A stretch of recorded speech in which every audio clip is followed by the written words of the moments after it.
All right, let's finish with a winner. Giants. I'll stay in the city of New York, which is where I am right now. I think that they are one of very few teams, which I guess I would include your Seahawks in this conversation, teams that it don't matter what happens going forward. The only reason why I chose the Giants over the Seahawks, because they both had like surprisingly successful seasons, is because I think the Giants actually have a chance to advance. They're matching up with the Vikings and looking at potential upsets. That's one. If they can figure out what to do with Justin Jefferson, I think that Vikings defense is one that stresses me out on a regular basis when I watch them. And like the missed assignments, the missed tackles, all the issues are suggest that even this very limited Giants offense can score some points. If they can slow down Justin Jefferson, they could win this game. Can I ask you okay, so I'm totally in agreement with you, and this game for me is going to come down to the wire, as it should, because the last time these two teams played, it came down to a very long Greg Joseph field goal. Is Daniel Carlson, who's the Vikings kicker? I'm forgetting now. I don't know. I don't do kickers. I know a couple of them. Or Carlson used to be the... If it ain't Tuck, I don't care. Point is, it came down to a field goal.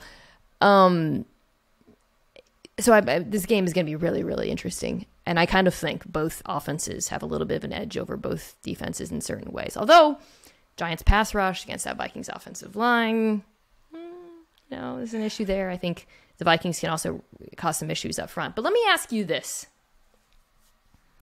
Daniel Jones has been really good this season. Mm-hmm. I outperformed expectations. Probably the best thing he's done is taking care of the football, and he's been put in, I think, pretty good positions. He's not really pushing the ball downfield that much. Reads are there, pretty simple. Does it seem to you, however, like we've gone through 18 weeks and defenses still don't account for him as a runner? Am I crazy? I feel like I'm taking... Sometimes when I watch this Giants team, I'm like, yo... That's zone read. Like, he's gonna keep it. What are we doing out here? Like, like, where's the scraping? I just feel like sometimes I don't know. I feel. Tell me I'm wrong. I'm with you. No, you're not wrong. It's surprising that they don't line up against the Giants the same way some teams do against Lamar Jackson, where it's like, look, we know you're capable of throwing the ball, but we're gonna make you do it. And they don't do that to Daniel Jones. I don't know why. And even aside from lining up in some more unconventional defenses, you're right. Like, they just misread it. Like, it's no way he's going to keep it. He's I swear to God, there is no one on, like, more than any rushing quarterback in the NFL that I can remember. He's like, all right. And his face too don't just mind looks if like I do, you know. He does have a don't mind if I do face too. That's what I don't get it. I wish I had an answer for you other than profiling. It's just sneaky fast. And he's once sneaky fast, always sneaky fast. It's not sneaky. There's nothing sneaky about it. It's always sneaky. You can't unsneak it. No matter how many 25-yard runs he goes on, it's always going to be sneaky. I don't know why. It's not always. There are sometimes, you'll see a spy on him or the linebacker accounting for him. But like, there's just more than any other quarterback, I feel like. It's just not accounted for. I told you about the time my rookie year when we were going to play. It was my first career start, I think. And we were going to play Byron Leftwich, and we installed a spy in practice that week, and I was like, I'm a rookie, and I don't think we ever called it in the game, but like we practiced it, and I was like, are we doing? Really? We had it in just in case. I was like, what is going on? I feel like Jameis got that treatment a little bit, maybe not treatment, but I remember. Yeah. I don't want to call anyone out, but I feel like... Yeah. Some commentators like, hey. And everyone's like... Nope.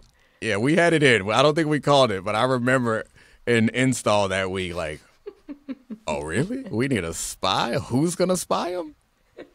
I think we can put a D tackle in for that spy. I like the Giants defense. I think that it's I mean, the secondary is still totally outmanned, but I do think the pass rush has gotten better and better as the season has gone on. And that'll be the other thing I'm curious to see in this game is Martindale's approach to the blitz, because, you know, there have been spots where he has actually dialed it back, accounting for the fact that he has an advantage this year with Dexter Lawrence, Thibodeau, Ojulari. But against the last time these two teams played, he blitzed and got punished for it in a couple of big moments. That ultimately is why they lost, which isn't to say it wouldn't have happened if he didn't blitz, and they had some success blitzing as well. They did bring down Kirk Cousins, so that to me is one of the more interesting chess matches here. Yeah, we talked about this before the season started. I picked them as like my potential surprise team, in part because I was like, when you have a talent discrepancy on defense, this Wink Martindale boomer bust style is the way to go. But I've noticed, and I'm not sure if the numbers agree with me, but in watching them, they blitz. They aren't nearly as aggressive as I remember him being at the beginning of the season, or particularly when he was with the Ravens. And it's probably because they don't have the talent in the back end to feel as comfortable to be as aggressive. And also maybe it's because Dexter Lawrence and the D-line is better than you think. But with Justin Jefferson out there, I feel like part of the Wink Martindale, part of the reason why I'd be nervous is it's not a surprise.